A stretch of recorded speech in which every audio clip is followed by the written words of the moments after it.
नमस्कार बच्चों, आज आपकी क्लास में गुरुत्वाकर्षण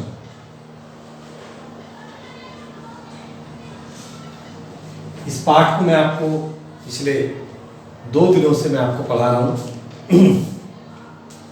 कल मैंने आपको स्मॉल जी और कैपिटल जी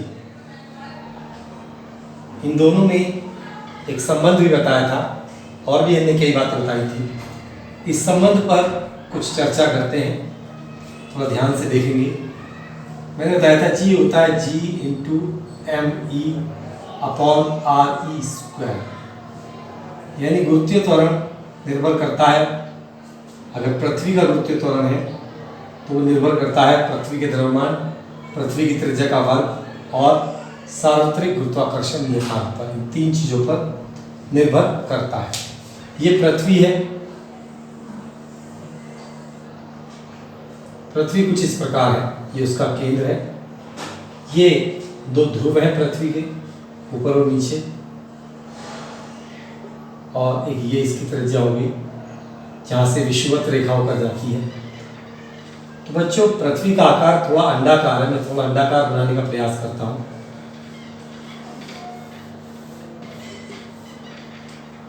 पृथ्वी कुछ इस आकार में, ये इसका केंद्र है। तो इसमें आप देखते हैं कि यहाँ पर ध्रुव है ऊपर और नीचे। ये ध्रुवों की त्रिज्या हो गई, ये विषुवत रेखा की त्रिज्या हो गई। तो आप देख रहे हैं ध्रुवों पर जो त्रिज्या है वो कम है और विषुवत रेखा पर ये त्रिज्या ज़्यादा है। तो गुरुत्वीय त्वरण त्रिज्या के उल्टा है, बिल्कुल व्युत्क्रमानुपाती है। त्रिज्या अगर कम है, जैसे यहाँ पर कम है ध्रुवों पर, त्रिज्या कम है तो गुरुत्वीय त्वरण का मान ज़्यादा होगा। यदि त्रिज्या ज़्यादा है तो इस संबंध के अनुसार, जिसमें गुरुत्वीय त्वरण त्रिज्या के व्युत्क्रमानुपाती उल्टा है, अगर त्रिज्या बढ़ेगी तो ये घटेगा। तो यहाँ पर त्रिज्या ज़्यादा है तो ध्रुवों, ये विषुवत रेखा, इसे कहते हैं विषुवत रेखा, और यहाँ पर है ध्रुव। तो ध्रुवों पर त्रिज्या थोड़ी कम है, ठीक है। ध्रुवों पर त्रिज्या कम है।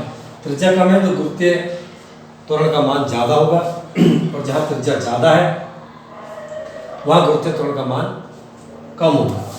विषुवत रेखा पर देखा जाए तो गुरुत्वीय त्वरण का मान 9.8 मीटर पर सेकंड स्क्वायर है, और ध्रुवों पर त्रिज्या कम है, जब बढ़ जाता है तो यहाँ लगभग 10 मीटर प्रति सेकंड स्क्वायर है।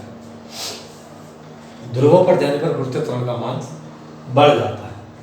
तो बच्चों, अगर हम चंद्रमा के बारे में बात करें तो चंद्रमा पर गुरुत्वीय त्वरण कैसा होगा? तो उसके लिए ये फार्मूला होगा। मूल चंद्रमा का द्रव्यमान, चंद्रमा की त्रिज्या की घात 2। 1 मिनट बच्चों।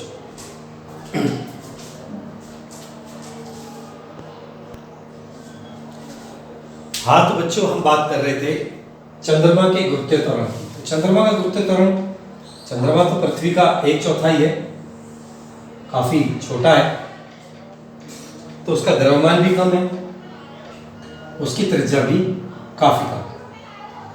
तो द्रव्यमान कम होने के कारण चंद्रमा का जो गुरुत्वीय त्वरण है, वहां पर जो गुरुत्व बल है चंद्रमा पर, वो पृथ्वी की तुलना में काफी कम है।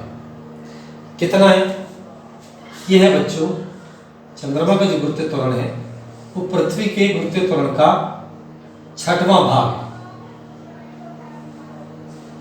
पृथ्वी के गुरुत्वीय त्वरण का 6वां भाग, इसे आप याद रखेंगे।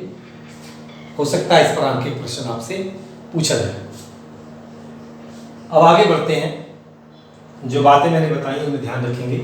अच्छा, अगर आप पृथ्वी से ऊपर जाते हैं तो गुरुत्वीय त्वरण का मान घटेगा क्योंकि त्रिज्या बढ़ेगी। अगर खोदकर पृथ्वी के अंदर आते हैं तो भी गुरुत्वीय त्वरण का मान घटता है, क्योंकि नीचे आएंगे तो फिर कम द्रव्यमान, तो पृथ्वी के अंदर खोद कर आएंगे तो कम द्रव्यमान ही आपको आकर्षित करेगा, जिससे गुरुत्वीय त्वरण का मान घट जाएगा। इन बातों को ध्यान रखेंगे, बहुत इंपॉर्टेंट बातें हैं, पेपर में पूछी जा सकती हैं। इसके बाद अब मैं आपको समझाता हूं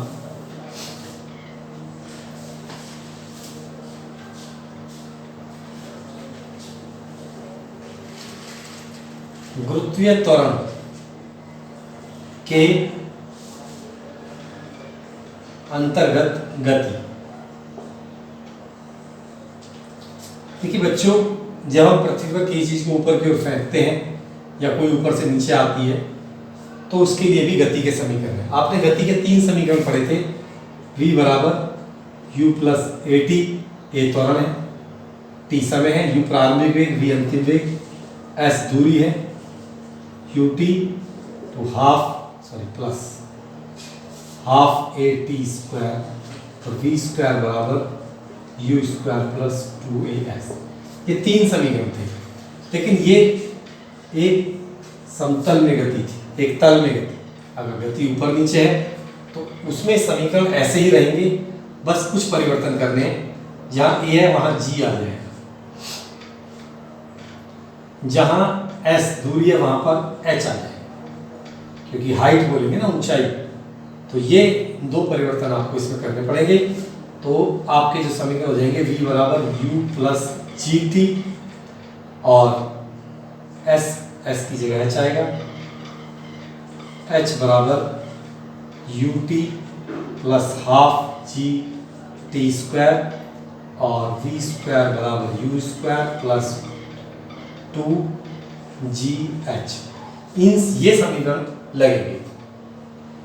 इसमें एक बात याद रखेंगे, अगर वस्तु नीचे की ओर आ रही है तो यहाँ पर प्लस आएगा, लेकिन यदि वस्तु ऊपर की ओर जा रही है तो यहाँ पर माइनस, क्योंकि फिर आप पृथ्वी के गुरुत्व के विरुद्ध कार्य कर रहे हैं। तो वहाँ पर गुरुत्वीय त्वरण आप देखोगे वेग घटने लगेगा। जब ऊपर फेंकते हैं किसी चीज को, वेग घटने लगेगा तो जी निगेटिव हो जाएगा।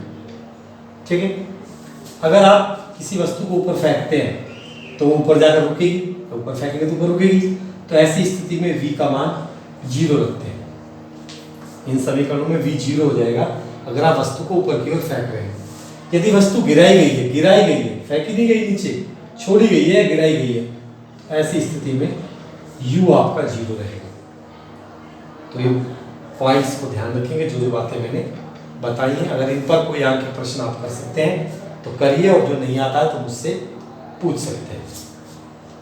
तो मैंने गुरुत्वीय त्वरण के अंतर्गत गति के बारे में आपको कुछ बातें बताई, इन्हें अच्छे से याद करेंगे, कॉपी पे लिखते रहेंगे ताकि पढ़ने में, बार बार पढ़ने में आसानी हो।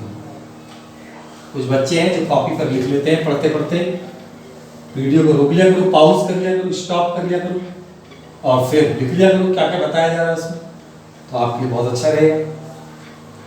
इसके बाद बच्चों मैं आपको पढ़ाता हूँ द्रव्यमान। क्या होता है द्रव्यमान? पदार्थ की मात्रा, जितना पदार्थ है किसी वस्तु में वो उसका द्रव्यमान है। इसे किलोग्राम इसका मानक मात्रक है और ये एक अदिश राशि है, कभी नहीं बदलता, हमेशा जितना है उतना ही रहेगा, चाहे आप कहीं भी ले जाओ। अगर आपके पास ये एक पेन है तो इसे कहीं भी ले जाओ, ये इतना ही रहेगा, ना छोटा होगा ना बड़ा होगा, ना 1 से 2 होंगे, ऐसा ही रहेगा। तो द्रव्यमान क्योंकि कभी कम घटता बढ़ता नहीं है, अदिश राशि है। पदार्थ की मात्रा द्रव्यमान कहलाती है, किलोग्राम इसका मात्रक है। दूसरी एक चीज है भार। भार है, भार वह बल है। भार पहली बात समझ लीजिए, एक बल है। कौन सा बल है? भार वह बल है जिस बल से पृथ्वी वस्तु को अपनी ओर खींचती है, वो उसका भार है। ठीक है, याद रखेंगे, लिख लेंगे। तो भार क्या होता है? भार होता है द्रव्यमान गुणा गुरुत्वीय त्वरण।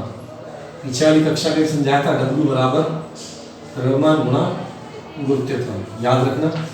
अब आता है इसका मात्रक। इसका मात्रक न्यूटन है क्योंकि एक बल है। अभी मैंने बताया भार क्या है, बल है, तो बल का मात्रक ही होगा भार का मात्रक, न्यूटन है इसका मात्रक। और ये एक सदिश राशि है।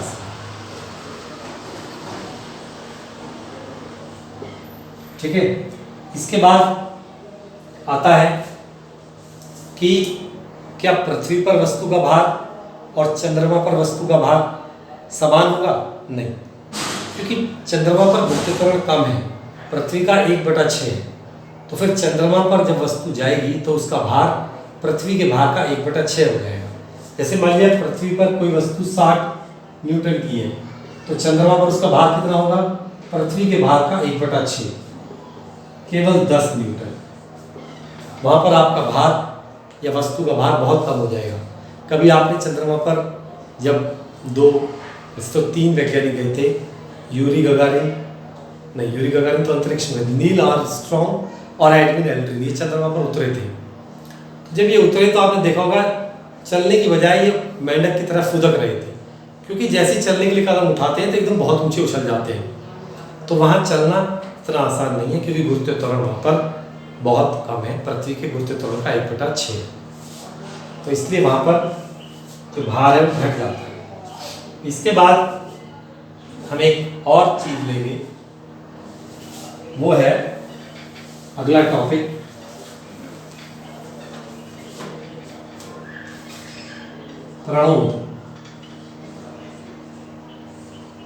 प्रणोद पढ़ेंगे और दाब।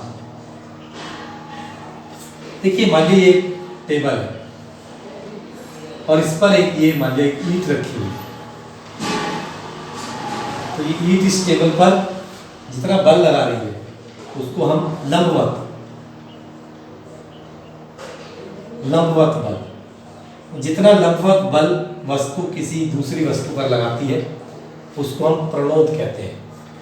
और एकांक क्षेत्रफल पर, एक जगह छोटी जगह में एकांक क्षेत्रफल पर लगने वाला लंबवत बल, उसको हम दाब कहते हैं। दाब का सूत्र भी होता है बल बटे क्षेत्रफल, ये दाब का सूत्र है। दाब होता है बल बटे क्षेत्रफल। दाब को हम P से प्रदर्शित करते हैं, प्रेशर, और बल F से, और क्षेत्रफल को A, एरिया। तो इस सूत्र से स्पष्ट हो रहा है कि दाब बल के समानुपाती है, मतलब अगर बल बढ़ेगा तो दाब भी बढ़ेगा, और क्षेत्रफल के व्युत्क्रमानुपाती है, यानी क्षेत्रफल अगर बढ़ेगा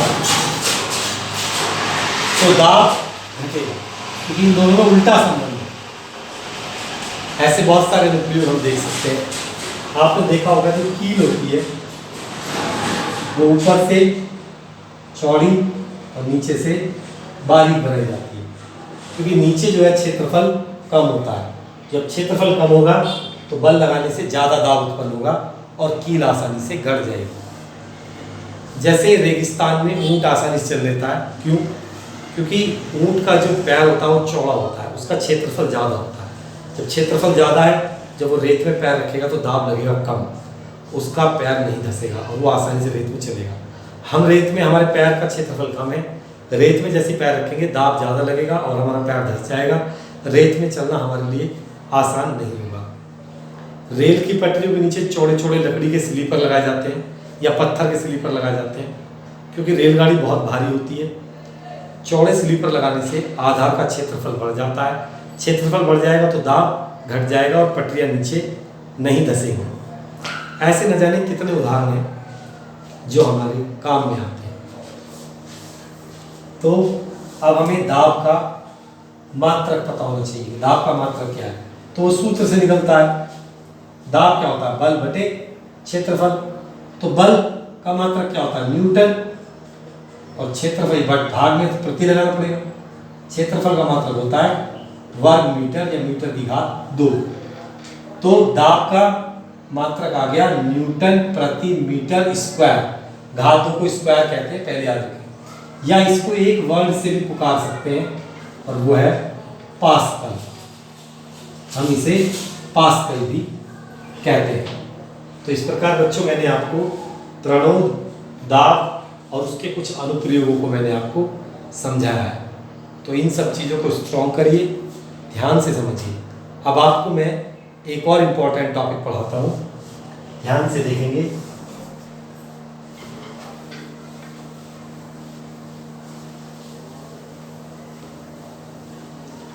वो इंपॉर्टेंट टॉपिक है आर्किमिडीज का सिद्धांत।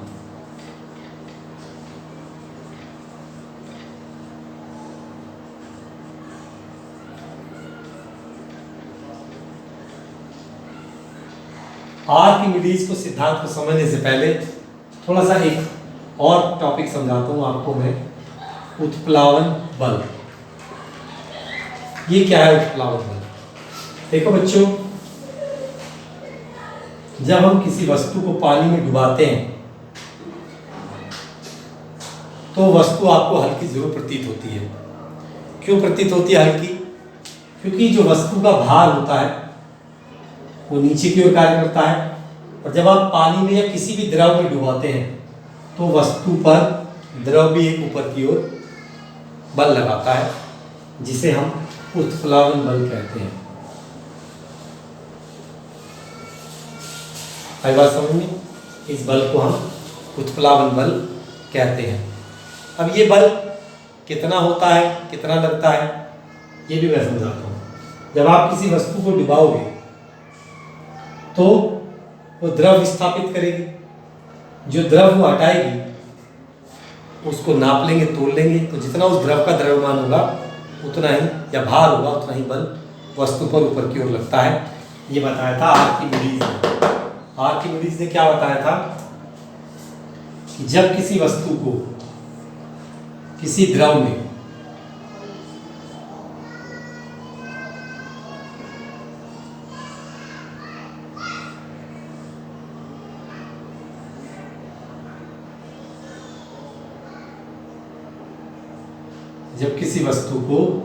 किसी द्रव में ये तुला है, पता लगा सकते हैं, तोल लेते हैं, इस प्रकार की आपने देखी होगी। जब किसी वस्तु को किसी द्रव में आंशिक या पूर्ण रूप से डुबाया जाता है, तो जब डुबाएंगे तो द्रव विस्थापित करेगी, भी आप जानते हैं। पानी है तो पानी हटेगा, यहाँ से निकलेगा, जब डुबाओगे तो पानी हटाएगी। तो जब, ध्यान सुन लीजिए, परिभाषा को लिख लेना, जब किसी वस्तु को किसी द्रव में पूर्णतः या आंशिक रूप से डुबाया जाता है तो वस्तु के भार में आई कमी वस्तु द्वारा हटाए गए द्रव के भार के बराबर होती है। दोबारा सुन लीजिए, आर्किमिडीज का सिद्धांत क्या है?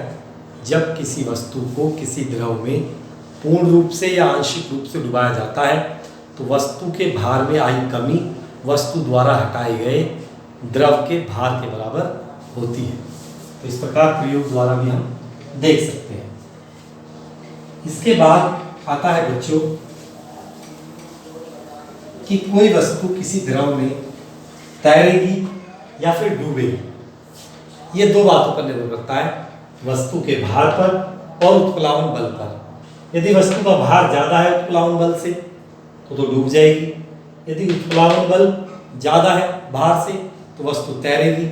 यदि दोनों बराबर हैं तो वस्तु अंदर होकर डूबती हुई तैरेगी। ये बात घनत्व पर भी निर्भर करती है। ये टॉपिक घनत्व आपने छोटी क्लास में सुना होगा। घनत्व होता है द्रव्यमान बटे आयतन। द्रव्यमान और आयतन का अनुपात घनत्व होता है। इसका मात्रक किलोग्राम मीटर क्यूब, किलोग्राम प्रति घन मीटर। 3 को हम घन कहते हैं, 2 को हम स्क्वायर या वर्ग कहते हैं। तो ये घनत्व पर भी निर्भर करता है कि किस द्रव में आप वस्तु को डुबा रहे हैं। यदि वस्तु का घनत्व, जैसे मान लीजिए वस्तु का घनत्व है D1 और द्रव का घनत्व है D2। यदि वस्तु का घनत्व कम है और द्रव का घनत्व ज्यादा है तो वस्तु तैरेगी। ठीक है, वस्तु का घनत्व अगर कम है तो कम घनत्व की वस्तु हल्की होती है, वो तैरेगी। अगर ज्यादा है, दोनों बराबर है मान लिया, तो फिर इस तरीके से तैरेगी जैसे यहाँ डूबती हुई। और अगर वस्तु का घनत्व ज्यादा है द्रव के घनत्व से तो वस्तु डूब जाएगी। तो इस प्रकार घनत्व के बारे में मैंने बताया। एक टॉपिक और है आपेक्षिक घनत्व। इसको जब स्कूल खुलेंगे तो आप मुझे याद दिलाना। आपेक्षिक घनत्व में मैं आपको पढ़ा दूंगा या फिर अगली क्लास में पढ़ा दूंगा। बच्चों, समय की मांग को समझते हुए मोबाइल पर पढ़ने की आदत डाल लीजिए और कोई भी समस्या है फ़ोन करके लिख कर आप मुझे बता सकते हैं, क्योंकि हो सकता है आने वाले समय में हमें फ़ोन पर ही पढ़ाई करनी पड़े, क्योंकि कोरोना वायरस की वजह से काफ़ी सिस्टम बिगड़ गया है। जब तक इसकी वैक्सीन नहीं आ जाएगी हो सकता है हम विद्यालय ना जाएं या आप भी विद्यालय ना आएँ, मगर डरने की कोई बात नहीं है। हमें इससे डट कर मुकाबला करना है, इसके साथ जीना भी है। अगर वैक्सीन नहीं आती है तो बाकी देखते हैं सरकार क्या कदम उठाती है। तो बच्चों, आज की क्लास में इतना ही। स्वस्थ रहें, अपने घर पर बैठकर पढ़ाई करें। नमस्कार।